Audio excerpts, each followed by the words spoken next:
bir yaramas inson bir ulug' zotga savol berayotganmish. Boy inson. U dunyoda boy ekan, u qalbi faqir ekan. Biz shunday deb tavsif qilamiz. Hazrat, savolim bor. Ha, bering savolingiz. Nima savolingiz bor?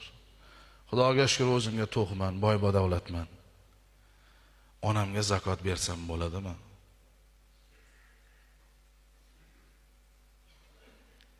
Bir necha daqiqa savol berilgan shayx yig'illab savolga javob bera olmabdilar. Shunda haligi inson, meni savolim buyuk olimlarni yig'latdi. Men o'rinli savol berdim deb o'ylabdi-da endi bu.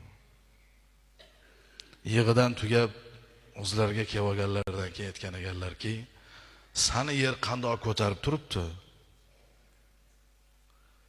Senga Alloh qandoq rahim qilib turibdi? Ey inson, onang bo'lsa-da, onang zakotga haqli bo'lib sen boyman deysanmi? Onang biror bir yemishga yoki kiyimga haqli bo'lib tursa-yu, sen o'zingni boyman va onamga zakot bersam bo'ladi deysanmi? Qanday insonsan? Qandoq farzandsan? Qandoq musulmonman deysan? Hech bir davrda musulmon inson onasini zakotga muhtoj holatda qilib qo'yadimi? O'zi boy bo'lib, bo'lmasa mayli. Yo'q, o'zida ham yo'q. Mayli, bu boshqa masala. Lekin boy bo'lib turib, onasi doriga ehtiyoji bo'lsa, boy bo'lib turib onasi kiyimga muhtoj bo'lsa, boy bo'lib turib onasi biror bir taomga, biror bir hayotda bir muammoga ro'baro bo'lib tursa, men boyman deydimi inson? Juda qattiq gaplarni gapiribdi Hazrat.